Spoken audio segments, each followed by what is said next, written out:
And I will like to introduce our next speaker. Please, Pam, if you can come on. Thank you. I would like to introduce, we just finished hearing from one great woman. We are now hearing from the second great women that working in this field.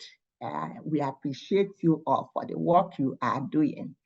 Pam Atkinson is the project coordinator at Women's Network of Prince Edward Island and is currently leading the Pathways to Thrive project, which she will share more about in a few minutes.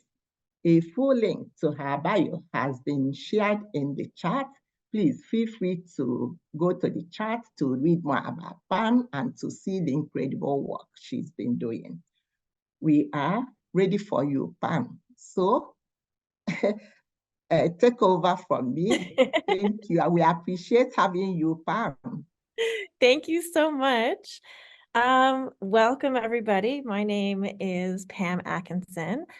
I use she, her pronouns, and I really just want to thank you for wanting to hear about what we're doing over here on Abogwit, also known as Prince Edward Island, which are the unceded ancestral lands of Mi'kmaq people who have cared for this land, each other, and all creation here since time immemorial.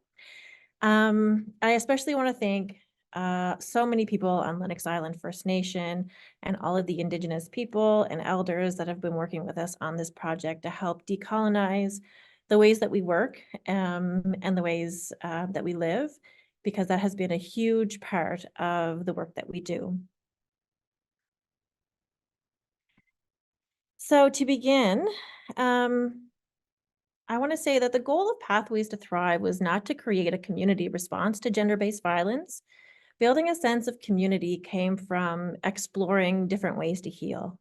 And so the goals of Pathways to Thrive were to work with particular communities on PEI to explore different healing modalities and create opportunities to heal. Another one of our goals was to strive to be trauma-informed, feminist, intersectional, strength-based, anti-oppressive, anti-colonial, identity-affirming, and accessible. Easy peasy. And overall, we really just wanted to help survivors of gender-based violence thrive in the present without being overwhelmed by their past. And the goal of our presentation today is to demonstrate how we got from working with those communities in those ways to creating a community response to healing from gender-based violence. So I want to demonstrate a framework that may help community champions like yourselves create safer and intentional spaces for survivors to explore healing in community, and also give you some guidelines to help you be the catalyst that connects survivors of gender-based violence and meet some of those healing needs in your own community. Before I move on, I want to express my gratitude to our partner organizations. Without their trust, commitment, collaboration, and invaluable input on this project, it would not be anything at all what it is today. And I cannot, there we go. I cannot go any further without thanking these wonderful women. These are our peer support workers. So through Pathways to Thrive, we were able to provide the salaries for our partner organizations to hire these peer support workers. In the front, we have Madeline Sark and Maria Gomez. In the back, we have Jason Ikmaz, there's myself, and Anastasia Preston. And they are some of the most brilliant and inspiring women that I have worked with. And they have taught me so much over the last couple of years. And I can't thank them enough for their work. So this is the framework that we developed. And it came about as we learned and responded in real time to the needs of each unique community. We didn't create the framework and then work from it. We were working and creating as we went. And this is the result of how we did that. And I'll go through each one of the sections in very briefly. I'm trying to stay really focused and not get into storytelling because there's so many beautiful things that happened during this project. but I'm just going to focus on the framework today. So at the very beginning of this project, in the first year, it was just me working on it. And there was a lot of survivor consultation that I did. I kind of formed an advisory committee of 20 people. I did one-on-one interviews. And I say that because our interviews looked really different. COVID-19 was happening at the time. We weren't doing a lot of in-person or indoor meetings.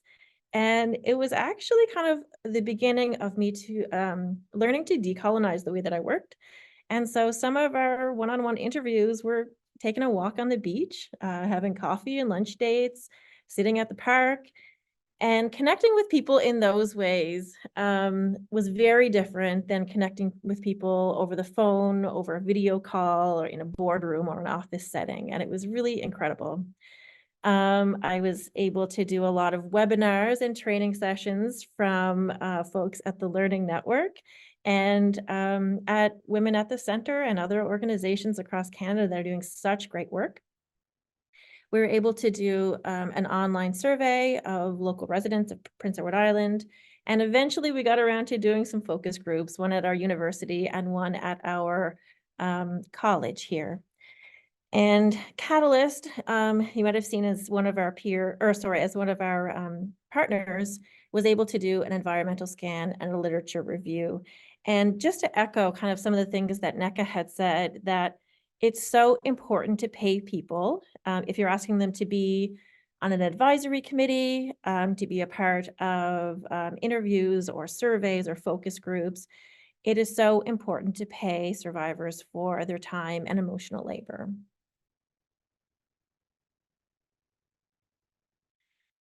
And after the first year, we were able to hire our peer support workers. And something I want to highlight before I move on to the next slide is that there are certain people that make you feel at ease, that are easy to connect with, who are easy to talk to. And I feel really strongly that those are the people that should be doing this work. That skills and education and theory, all of that can be taught at a later date. But there are certain people that, I don't know if you want to call it their vibe or their energy, that are really, really made for this work. And so we were able to hire in that way, and it worked out so well for us. And in the first 2 days that we gathered together as a team, we made no assumptions that everyone shared an understanding of any of the terms that we were discussing, how gender-based violence was defined in different communities, how was it talked about, was it talked about at all? And we broke down all of these kind of topics, and they were some of the most productive and fascinating conversations. As an example, I'll share one of our peer support workers, Madeline, who lives on Lennox Island First Nation, had said to me, I kept saying our programming, the groups that we have. And she said to me, does it have to be programming? And I said, no, I guess not. What do you have in mind? And she said, well, we're really programmed out. We don't need any more programs. And I said, okay, I'd love to see, what you come up with. And I'll share a little later what she came up with. And it is absolutely incredible. So the next step that our peer support workers took was survivor engagement. And I have a really common saying at the beginning there, meet them where they're at. I'm sure many of us have heard that before. And I mean that literally and figuratively. So our peer support workers, a lot of them, when they started doing this work on this project, they were able to go to other organizations. They were able to introduce themselves to existing groups in the community. And the week after, or even a few days after they were first hired, Hurricane Fiona hit Prince Edward Island, and we were all out of commission for at least 2 weeks. But during that time, our peer support workers got involved in helping people recover in a lot of different ways. And through that, they were able to build some one-on-one relationships with people in their community, build trust, and they were able to kind of get themselves out and get people familiar with them. And the last part of that is that I have cast your net wide. One really important thing that we had talked about in the very beginning when we were talking about that shared language was the term of survivor. And in some of the questionnaires that we did and the interviews, people really struggled with considering themselves a survivor. It was hard for them because they compared their experiences to other people. It wasn't that bad. Her experience was worse. Mine could have been worse. There was a lot of that conversation that was happening. And so we thought if we advertised for opportunities for survivors of gender-based violence, we would probably miss out on a lot of people. So we changed the language a little bit in a lot of different ways, and it worked really well for us.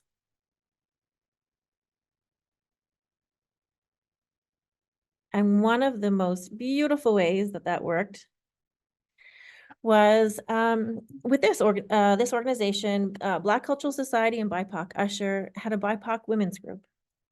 And this was a great example of casting your net wide. It was not advertised to survivors of gender-based violence. It was just an invitation to gather for women of color to come together.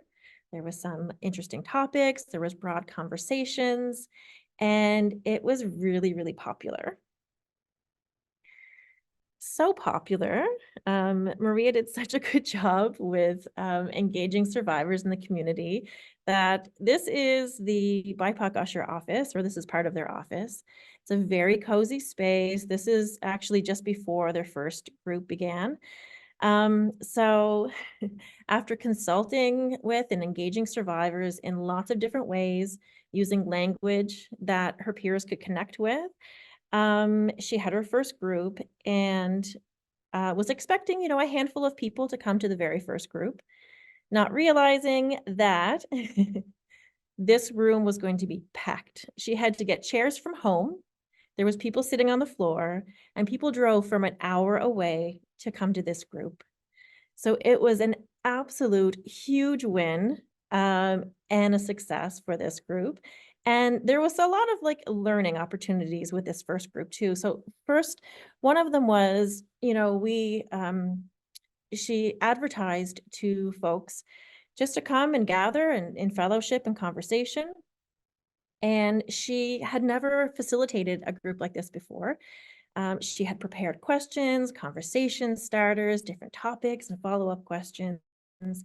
And when she was able to create a safer space, set intentions for the group, and create some guidelines together about how they wanted to treat each other, how they wanted to communicate, the conversations happened really organically. She said she didn't have to look at that page once where she had prepared all of these questions and topics. And the topic of gender-based violence came up during that conversation. And she said emotions, swelled and they calmed and they swelled and they calmed. And people were really enthusiastic about engaging in this group. And it was absolutely fantastic. And one of the other learning things was to think about the logistics when we're creating these spaces. So this is not at all an exhaustive list of the kind of logistics that you need to think about when you're creating some of these opportunities. There are lots and lots. And one of them that I really want to highlight here is, do you identify with the demographic that you're working with? Do you identify as a survivor? Do you identify as a member of the community? Do you share at least one part of your identity?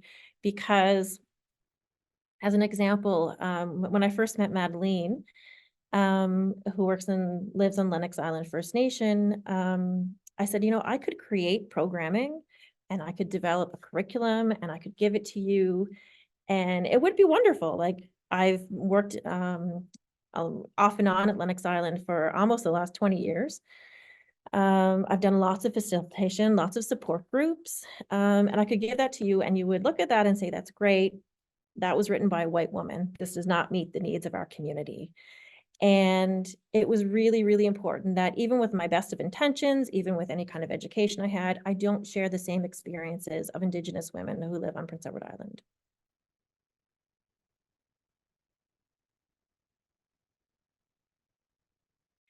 And then kind of the foundation of all of the work that we were doing, we had some guiding principles and underlying values that were really, really important. And one of them was that every activity, every discussion, every event needs to be intentional. And even if that intention is to laugh together, there is a huge, huge purpose in that. And so when you're thinking about the activities or the events, you need to really be thinking about, is this about building trust within the group or with each other? Is this about self-reflection? Is this about empowerment? Are we learning to trust ourselves again? And that really, really learning the art of debriefing these conversations and these activities is really, really important. And even our language, as Neka said, really needs to be very intentional. And so the next piece I have is healing and community building need to be re-indigenized. And I love this term, and I wish I could remember who introduced it to me. It was somebody on social media, but I thought that's so fantastic because decolonization really still centers the experiences of colonizers and tells us what we're moving away from. But re-indigenization tells us what we're moving towards. And I really, really love that. And colonial systems have pathologized healing, and absolutely trauma needs to be treated in a variety of different ways. But there are some extremely important aspects of healing that are often seen as alternative instead of an integral part of the journey. And also community building and partnerships cannot be transactional, which they often are. We need to continue to foster those relationships even after our funding agreements have finished, because if we don't, we truly have not created community there. These principles and values will also guide you in figuring out what kinds of training and education you'll need, which I talked about earlier, that you hire people who have that ability to calm and connect with people, and then you teach them the skills that they need. And with these principles and values, these will kind of inform the trainings that you'll have.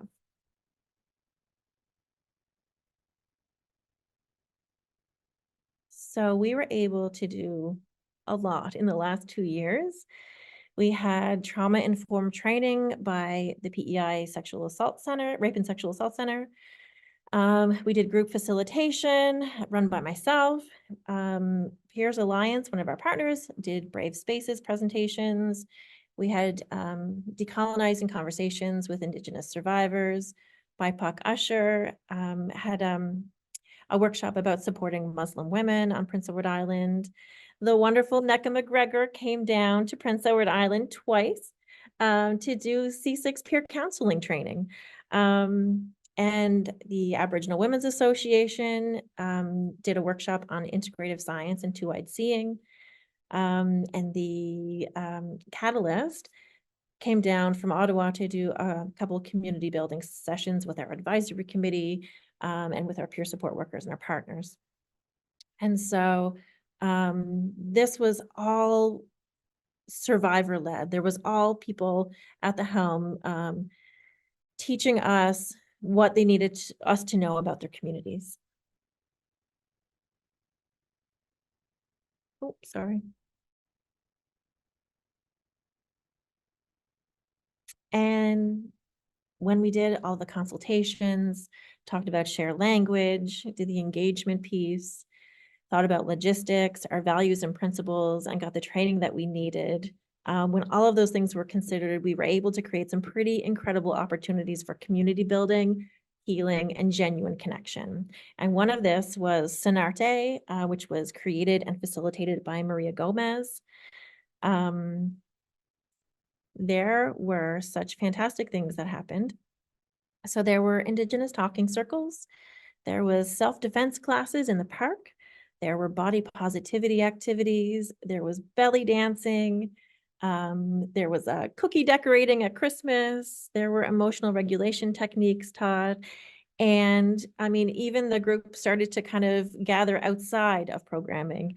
They were attending festivals together and getting together regularly on their own. Another one of our fantastic programs was, sorry, there we go. The Sisterhood Soul Sessions, which was created by Jason Moss and co-facilitated by her and Petal Mahone. And during this programming, there was mindfulness, grounding techniques, empowerment, workshops, there was country retreats, there was art-based activities, there was conversations about racism, sexism, culture, sisterhood, joy, and celebration. They did a lot of good cooking, I'm told, and they were able to do aromatherapy, dance, self-reflection activities, community building activities. And the cutest thing ever was that they made their own sweaters. They had matching sweaters for this group. So it was fantastic. And this is an example of Madeleine Stark's work, which was different than all of the others. So the others were kind of weekly or monthly groups that met regularly. And the opportunities that Madeleine provided were whole community. They involved everybody. And so colonial models of healing often have professional supports for certain types of trauma.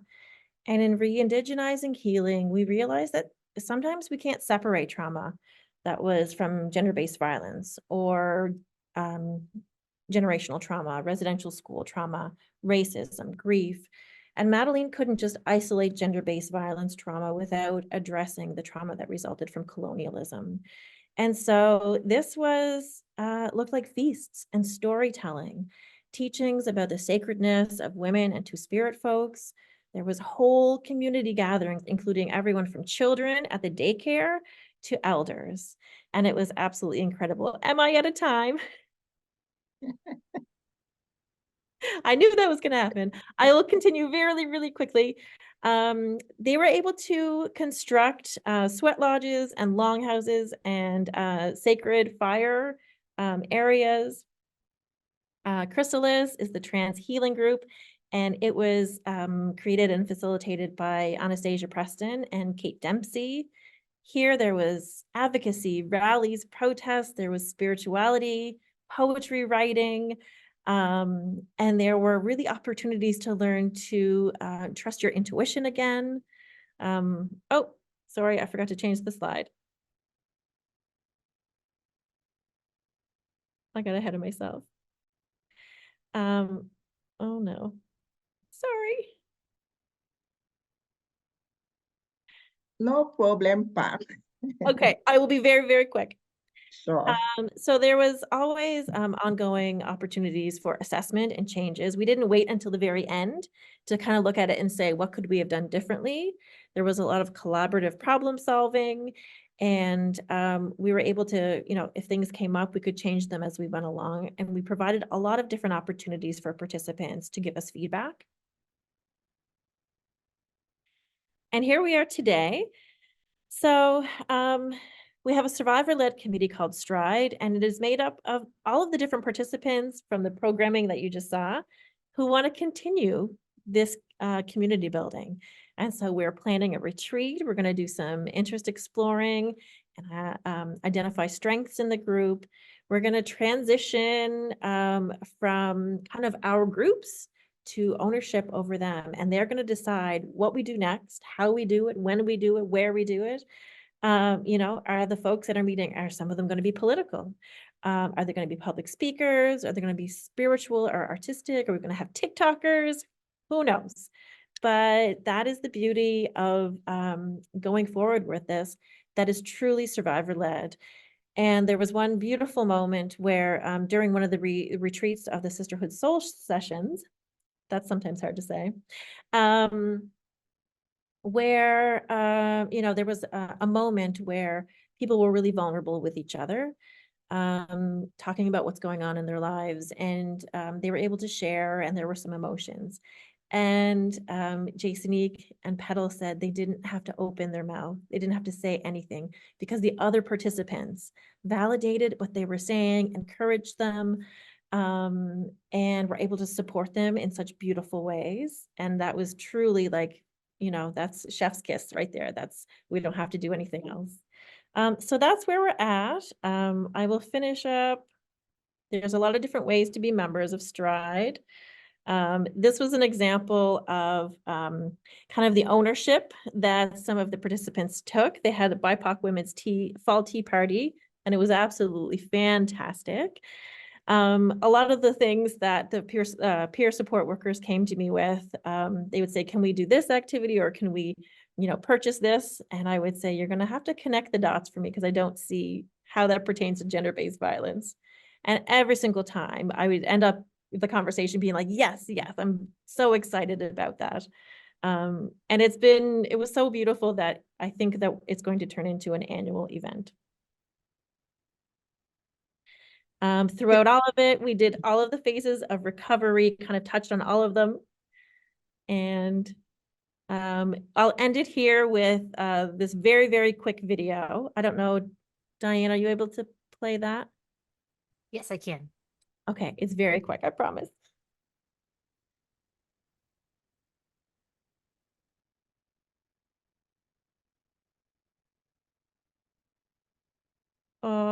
There's no sound. Yes, sorry, I just realized that. 1 second.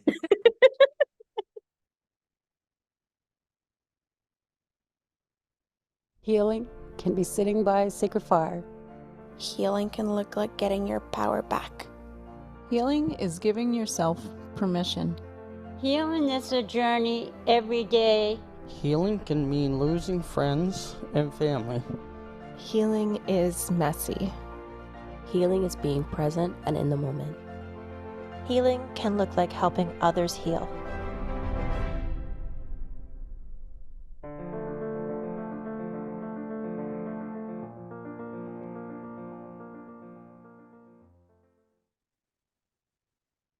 Healing. Oh, there you go. And before we end, I want to acknowledge that we lost one of our community members just last month. Joyce had a huge impact on our community, and I really wanted to acknowledge her.